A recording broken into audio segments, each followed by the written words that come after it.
اس کے ضمن میں ایک مضمون پہ ہم نے پہلے چند آیات اور احادیث مبارکہ سے عقیدہ علم غیب مصطفیٰ صلی اللہ علیہ وآلہ وسلم پر چند دلائل سماعت کیے۔ اسی آیت مبارکہ میں اللہ رب العزت اپنے محبوب کی ایک اور شان کا ذکر فرماتے ہیں۔ آیت مبارکہ کا ترجمہ ایک مرتبہ پھر آپ کے سامنے پیش کرنا چاہتا ہوں۔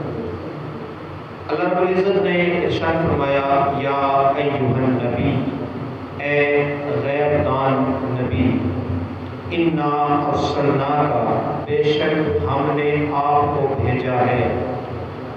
یہاں تک ہم نے اس آیت مبارکہ کو پہلے سنا، اس کی تفسیر کو بیان کیا گیا کہ ایک تو یہاں پر مصطفیٰ کے میلاد کا ذکر بھی آتا ہے، اور دوسرا حضور صلی اللہ علیہ وآلہ وسلم کے علم غیب کا تذکرہ ہے۔ آگے ارشاد فرمایا، محبوب ہم نے آپ کو بھیجا ہے، تو آپ کو ہم نے کیا بنا کر بھیجا ہے؟ ہم نے آپ کو کون سی کمالات، کون سے اوصاف سے مزین کر کے بھیجا ہے؟ تو اللہ کا قرآن فرماتا ہے، انا ارسلناک شاہدا، محبوب ہم نے آپ کو شاہد یعنی گواہ بنا کر بھیجا ہے، ومبشرا، اور آپ کو خوشخبریاں سنانے والا بنا کر بھیجا ہے، ونذیرا، اور آپ کو ڈر سنانے والا بنا کر بھیجا ہے۔ حضرت گرامی، آج کا جو میرا عنوان ہے وہ انشاءاللہ العزیز لفظ شاہد پر چند گزارشات آپ کی گوش گزار کرنا چاہوں گا۔ دعا ہے رب ذوالجلال میری زبان پر کلمہ حق جاری فرمائے۔ عزیزان گرامی، اللہ رب العزت نے اپنے پیارے محبوب علیہ السلام کی صفت مبارکہ شاہد، گواہ کا ذکر فرمایا۔ اللہ رب العزت نے اپنے پیارے محبوب علیہ السلام کی اس صفت مبارکہ کو جب ذکر فرمایا، اس کو ہم اگر سمجھیں تو اس کا سادہ سا مفہوم جو بنتا ہے، شاہدن، گواہ، تو اس لفظ سے جو مطلب اور مفہوم ثابت ہوتا ہے، جس کو آج کا ہمارا عنوان رکھا گیا ہے، وہ ہے سرکار دو عالم صلی اللہ علیہ وآلہ وسلم کے متعلق یہ عقیدہ رکھنا کہ سرکار بھی حاضر و ناظر ہے۔ حضور کے حاضر و ناظر ہونے کا عقیدہ یہاں سے ثابت ہوتا ہے۔ اللہ رب العزت نے قرآن مجید کے اس حصے میں حضور کو شاہد یعنی گواہ کہا گیا ہے، کہا فرمایا ہے۔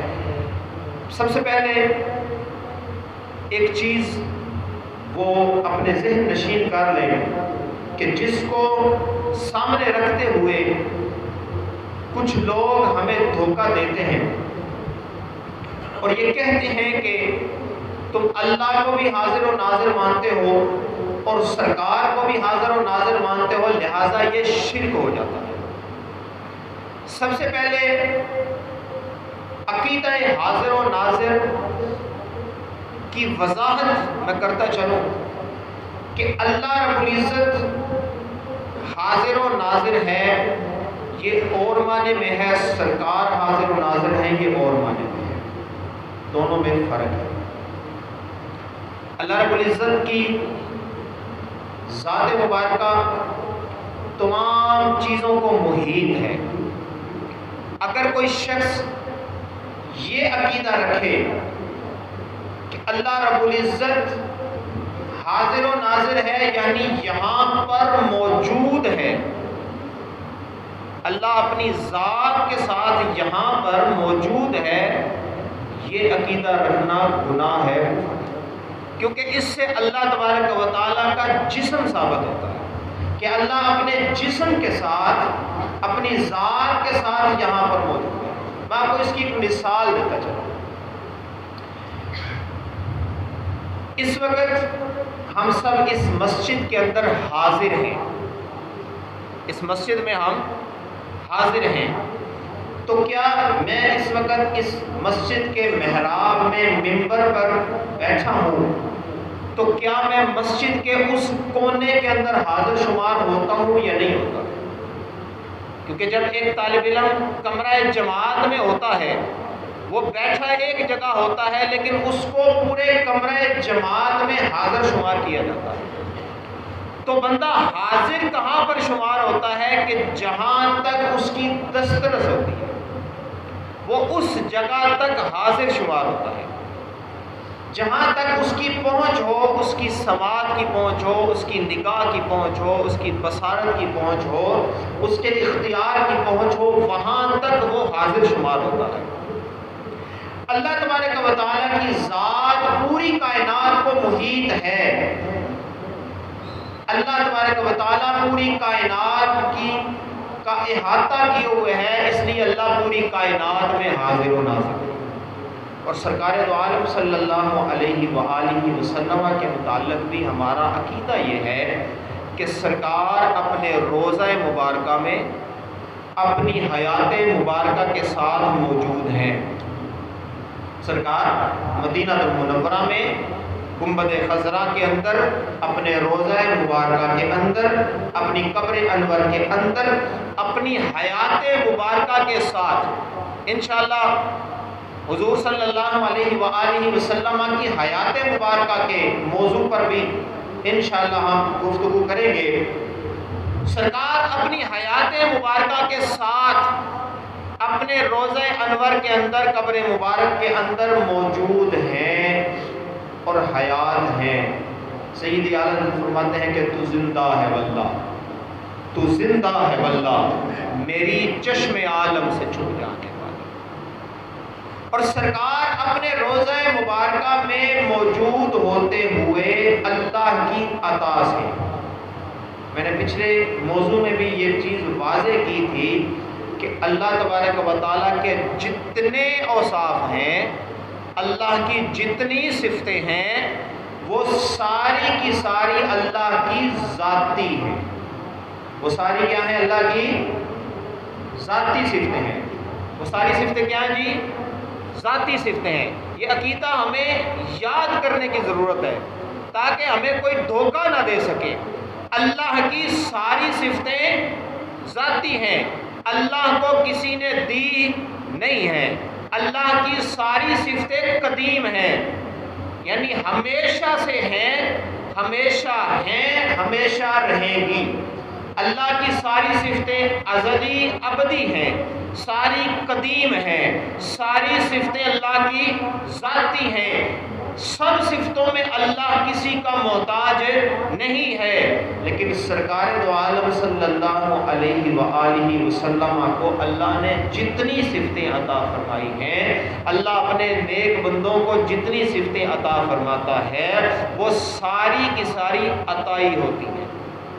ان سب کے اندر اللہ کے بندے سرکار حضور صلی اللہ علیہ وآلہ وسلم، تمام انبیاء، تمام اللہ کے نیک بندے، تمام صحابہ، مخلوق کا ایک ایک فرد اپنی ہر صفت میں اللہ کا محتاج ہے، اللہ کی عطا کا محتاج ہے۔ بغیر اللہ کی عطا کیے کسی کو کمال حاصل نہیں ہو سکتا۔ یہ فرق ہے اللہ کی صفتوں میں اور مخلوق کی صفتوں میں۔ خالق اور مخلوق کی صفتوں میں یہ ایک بڑا فرق ہے کہ اللہ کی صفتیں اس کی ذاتی ہیں، مخلوق کی صفتیں عطائی ہیں۔ تو سرکار دو عالم صلی اللہ علیہ وآلہ وسلم اپنے روضہ اطہر کے اندر اپنی حیات مبارکہ کے ساتھ پوری کائنات میں حاضر ہیں اللہ کی عطا سے۔ اب کوئی کہے کہ جی حضور اپنے روضہ انور کے اندر موجود ہوتے ہوئے ساری کائنات میں کیسے حاضر ہیں؟ تو میں نے پہلے آپ کو ایک مثال دی کہ جیسے ایک بندہ، ایک بچہ، ایک طالب علم ایک کمرہ جماعت میں ایک جگہ پر، ایک بینچ پر، ایک کرسی پر بیٹھا ہوتا ہے، لیکن پوری جماعت میں وہ حاضر شمار ہوتا ہے، پوری کلاس میں وہ حاضر شمار ہوتا ہے۔ میں آپ ابھی اس مسجد کے اندر ایک حصے پر بیٹھے ہیں، لیکن ہم پوری مسجد میں حاضر شمار ہوتے ہیں، تو اسی طرح میرے سرکار بھی اپنے روضہ انور میں بیٹھے ہوئے، اپنے قبر انور میں موجود ہوتے ہوئے پوری کائنات میں حاضر ہیں، کیونکہ میرے نبی کا اپنا فرمان ہے کہ میں کائنات کو اس طرح دیکھتا ہوں جیسے اپنے ہاتھ کی ہتھیلی کو دیکھتا ہوں۔ بندے کی جہاں تک نگاہ جاتی ہے بندہ وہاں تک حاضر ہوتا ہے، اور میرے سرکار کی نگاہ کہاں تک جاتی ہے؟ میرے سرکار فرماتے ہیں کہ میں پوری کائنات کو، پوری زمین کو اس طرح سے دیکھتا ہوں جیسے میں اپنے ہاتھ کی ہتھیلی کو دیکھتا ہوں۔ سرکار پوری کائنات میں جب چاہیں، جہاں چاہیں، اللہ کی عطا سے چاہیں تو جا بھی سکتے ہیں، چاہیں تو جا بھی سکتے ہیں، اور اپنے روضہ انور سے اپنے غلاموں کو دیکھ بھی سکتے ہیں۔ اب آ جائیں اس آیت مبارکہ پر جو میں نے تلاوت کی۔ اللہ رب العزت نے ارشاد فرمایا یا ایھا النبی انا ارسلناک شاہدا، محبوب ہم نے آپ کو بھیجا ہے گواہ بنا کر۔ کیا بنا کر؟ گواہ بنا کر۔ اب گواہ کسے کہتے ہیں؟ اللہ نے یہاں پر صرف یہ فرمایا کہ ہم نے آپ کو گواہ بنا کر بھیجا ہے۔ کس چیز کا گواہ بنا کر بھیجا ہے، کس لیے گواہ بنا کر بھیجا ہے، کس پر گواہ بنا کر بھیجا ہے، یہاں پر ذکر نہیں ہے۔ دوسری آیت مبارکہ میں اللہ تبارک و تعالیٰ ارشاد فرماتے ہیں کہ وَكَذَلِكَ جَعَلْنَاكُمْ أُمَّةً وَسَطًا لِتَكُونُوا شُهَدَاءَ عَلَى النَّاسِ۔ اے میرے پیارے محبوب کے غلاموں، اے میرے محبوب کے ماننے والوں، ہم نے تمہیں امت وسط بنا کر بھیجا ہے۔ کس لیے؟ لِتَكُونُوا شُهَدَاءَ عَلَى النَّاسِ، تاکہ تم لوگوں پر گواہ ہو۔ وَيَكُونَ الرَّسُولُ عَلَيْكُمْ شَهِيدًا، اور میرا مصطفیٰ، میرا محبوب تمہاری گواہی دے گا۔ اب اس آیت مبارکہ کے اندر اس کی تفسیر میں تمام مفسرین اس بات پر متفق ہیں، متقدمین، متاخرین، اہل سنت کے، دیوبند کے، اہل حدیث کے، تمام مکاتب فکر کے تمام مفسرین اس بات پر متفق ہیں کہ اس آیت مبارکہ کی تفسیر یہ ہے کہ کل قیامت کے دن اللہ تبارک و تعالیٰ اپنے نبیوں کو اکٹھا کرے گا، اپنے نبیوں کی امتوں کو اکٹھا کرے گا۔ قرآن میں بھی اس کا ذکر موجود ہے۔ اللہ کے نبیوں نے حضرت آدم علیہ السلام سے لے کر حضرت عیسیٰ علیہ السلام تک، اور حضرت عیسیٰ علیہ السلام کے بعد میرے مصطفیٰ نے ساری قوموں کو اللہ کا پیغام پہنچایا۔ یہ ہمارا عقیدہ ہے، ہمارا ایمان ہے، ہمارا نظریہ ہے کہ اللہ کے سارے نبی پر حق، اور سب نبیوں نے اللہ کی دی ہوئی ذمہ داری کو آسان طریقے سے پورا کیا ہے۔ یہ ہمارا عقیدہ ہے نا۔ اللہ تبارک و تعالیٰ قیامت کے دن جب پہلی قوموں کو اکٹھا کرے گا، پہلی قوموں کو بلایا جائے گا، حضرت نوح علیہ السلام کی قوم آ جائے گی، حضرت موسیٰ علیہ السلام کی قوم آ جائے گی، حضرت زکریہ کی قوم آ جائے گی، حضرت یحییٰ کی قوم آ جائے گی، جناب یوسف کی قوم آ جائے گی، جناب موسیٰ کی قوم آ جائے گی، جناب عیسیٰ کی قوم آ جائے گی، سارے کو اکٹھا کیا جائے گا۔ نافرمان قومیں ہوں گی، جب اللہ ان سے پوچھے گا او میرے بندو تمہارے پاس کیا میری طرف سے میرے نبی نہیں آئے تھے؟ کیا تمہارے پاس میرا پیغام نہیں پہنچا تھا؟ تم کیوں میرے احکام کے خلاف جاتے رہے؟ تم کیوں میرا انکار کرتے رہے؟ کیا تمہارے پاس کوئی ڈر سنانے والا، کوئی خوشخبری سنانے والا نہیں آیا؟ تو قومیں سرے سے انکار کر دیں گی، کہیں گے یا اللہ ما جاءنا من نذیر ولا بشیر، یا اللہ ہمارے پاس تو کوئی نہیں آیا، سرے سے مکر جائیں گی۔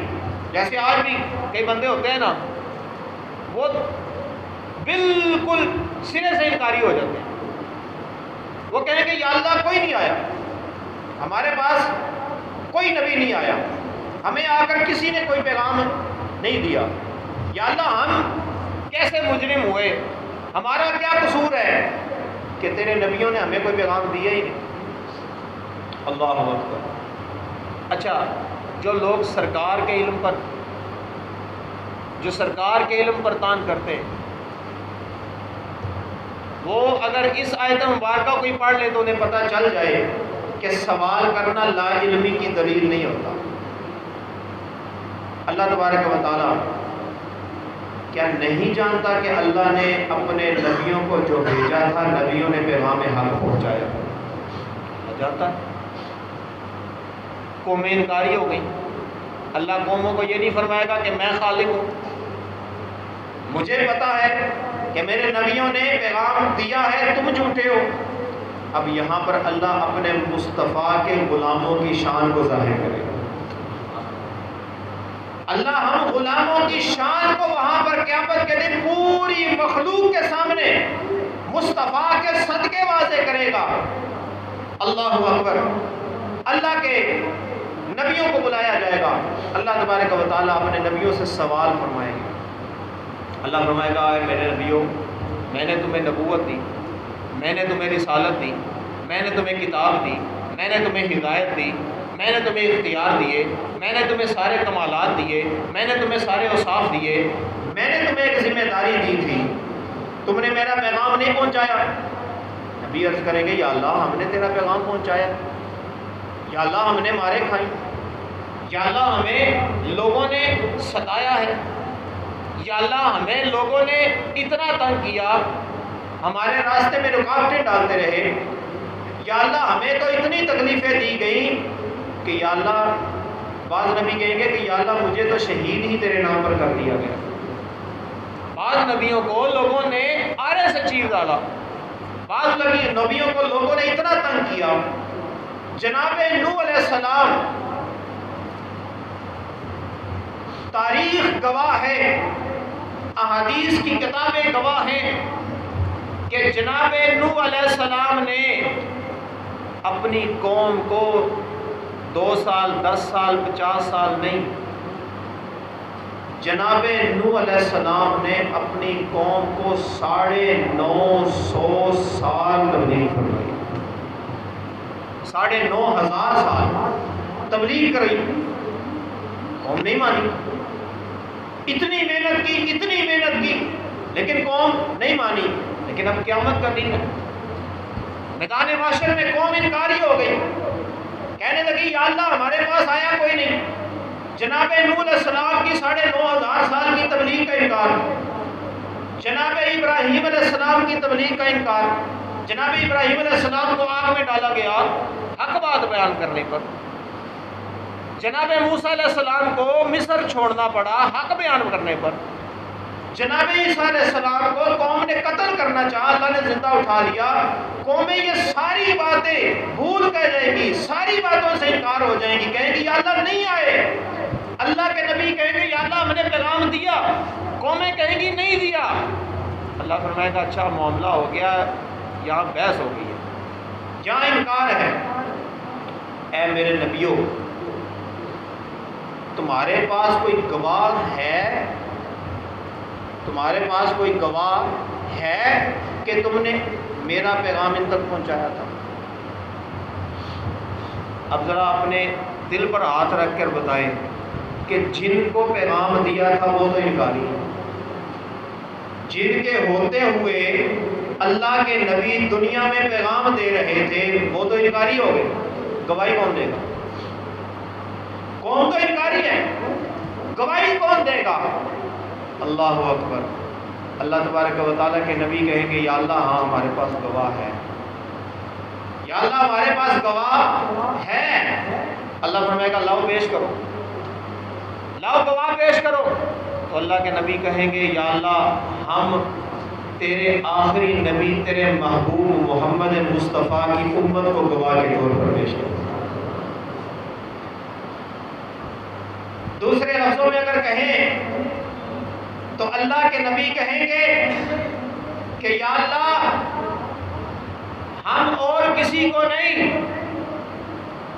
ہم داتا علی حجویری کو گواہی کے طور پر پیش کرتے ہیں، ہم معین الدین چشتی اجمیری کو گواہی کے طور پر پیش کرتے ہیں، ہم خواجہ بختیار کاکی کو گواہ پیش کرتے ہیں، ہم حاجی پیر صاحب کو گواہی کے طور پر پیش کرتے ہیں، قبلہ صادق صاحب رحمۃ اللہ علیہ کو، قبلہ خواجہ خان عالم، خواجہ سلطان عالم، ان کو گواہی کے طور پر پیش کرتے ہیں۔ یا اللہ ہم ابو بکر کو گواہ بناتے ہیں، عمر کو گواہ بناتے ہیں، عثمان کو گواہ بناتے ہیں، علی کو گواہ بناتے ہیں، طلحہ و زبیر کو گواہ بناتے ہیں، ابو عبیدہ بن جراح کو گواہ بناتے ہیں۔ یا اللہ ہم تیرے محبوب کے امتیوں کو گواہ بناتے ہیں۔ اللہ تبارک و تعالیٰ سارے غلاموں کو کرے، مصطفیٰ کی امت کو پوچھے گا، اے میرے مصطفیٰ کے غلاموں، اے میرے نبی کے ماننے والوں، اے میرے نبی کا میلاد منانے والوں، اے میرے مصطفیٰ کے تذکرے کرنے والوں، آج معاملہ بڑا کٹھن ہو گیا ہے، آج بڑا سنگین معاملہ ہو گیا ہے، کیس بڑا ڈاٹا ہے، بڑا تگڑا کیس ہے۔ ایک طرف آدم سے لے کر عیسیٰ تک ساری قومیں ہیں، ایک طرف امت رسول ہے۔ اے امت رسول، یہ ساری قومیں جو تم سے پہلے گزری ہیں، یہ ساری قومیں جو تمہارے پیدا ہونے سے پہلے گزری ہیں۔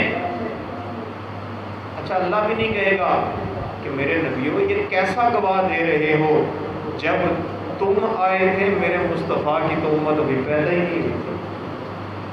اللہ بھی جانتا ہے، اللہ نے اس امت کو گواہ بنا کر بھیجا ہے۔ اس امت کو اللہ نے قیامت کے دن اپنے محبوب کے صدقے گواہ بنایا ہے۔ اللہ اکبر۔ امت رسول کہے گی یا اللہ ہاں ہم گواہی دیتے ہیں تیرے نبی سچے ہیں، ہم گواہی دیتے ہیں کہ آدم سے لے کر عیسیٰ تک سب نے تیرا پیغام پہنچایا ہے۔ مفسرین فرماتے ہیں کہ وہ امتیں کہ جو اللہ کے نبیوں کی پیغام دینے سے انکاری ہوں گی، وہ عرض کریں گی یا اللہ یہ کیسے گواہی دے سکتے ہیں، یہ تمہارے بعد آئے ہیں۔ بھئی اگر آج کوئی مقدمہ ہو جائے، کسی بندے سے پوچھا جائے، اس کی عمر ہو 20 سال اور کیس ہو 30 سال پرانا، اس کو پوچھا جائے بتا اس معاملے میں تو گواہی دے، تو ہر بندہ کہے گا یہ کیسے گواہی دے سکتا ہے، اس لیے جمن تو 10 سال پہلے کا معاملہ ہے، انہوں کی پتا۔ امت رسول ابھی پیدا نہیں ہوئی، اس وقت کی گواہی دے رہی ہے۔ اللہ کے نبیوں کی امت کہے گی یا اللہ ہمیں اس پر اعتراض ہے، ہمیں اعتراض ہے کہ یہ امت کیسے گواہی دے سکتی ہے ہمارے خلاف، یہ تو اس وقت تھی نہیں۔ اللہ فرمائے گا اچھا چلو اس معاملے کو اب نمٹا لیتے ہیں، اب اس کو بلا لیتے ہیں جو اس وقت موجود تھا۔ معاملہ تو یہ ہے نا کہ گواہی وہ دے کہ جو موجود ہے۔ اللہ فرمائے گا اب میں اس کو بلاؤں گا جو اس وقت موجود تھا، اب اس کی گواہی لی جائے گی جو اس وقت موجود تھا۔ اللہ اپنے محبوب کو بلائے گا، اللہ اپنے محبوب کو بنائے گا۔ محبوب کی امت عرض کرے گی یا اللہ ہمیں نہیں پتا، ہم نے تیرے نبیوں کی امتوں کے حالات دیکھے نہیں ہیں، لیکن تیرے مصطفیٰ نے فرمایا تھا کہ اللہ کے نبی سچے ہیں، تیرے مصطفیٰ نے بتایا تھا کہ آدم سے لے کر عیسیٰ تک سارے نبی اللہ کا پیغام دیتے رہے ہیں۔ یا اللہ تیرے مصطفیٰ نے جو کہا ہم نے حق مانا، کیونکہ ہم تو ساری زندگی یہی کہتے رہے کہ ساڑھے نبی کی زبان ساڑھے واسطے قرآن، کسی اور کا بیان چنگا لگتا ہی نہیں۔ یا اللہ تیرے نبی نے جو کہا ہم نے مانا، آج بھی ہم تیرے نبی کی گواہی پر بتا رہے ہیں۔ اللہ مصطفیٰ سے پوچھے گا محبوب یہ کہتے ہیں ہمیں پیغام نہیں ملا، اللہ کے نبی کہتے ہیں ہم نے پیغام دیا، تیری امت کہتی ہے نبی سچے، محبوب تو بتا معاملہ کیا ہے؟ کیونکہ جب آدم آئے تیری امت نہیں تھی، جب نوح آئے تیری امت نہیں تھی، جب یحییٰ آئے تیری امت نہیں تھی، جناب ابراہیم کے دور میں تیری امت نہیں تھی، جناب موسیٰ کے دور میں تیری امت نہیں، تیرے جناب یوسف کے دور میں تیری امت نہیں، جناب عیسیٰ کے دور میں تیری امت موجود نہیں ہے، لیکن محبوبہ تو اس وقت بھی تھا کہ جب ابھی آدم بن رہا تھا، اے میرے محبوب تو اس وقت بھی تھا جب آدم کو آسمان سے زمین پر بھیجا جا رہا تھا، محبوب تو اس وقت بھی تھا جب نوح کی کشتی ڈول رہی تھی، محبوب تو اس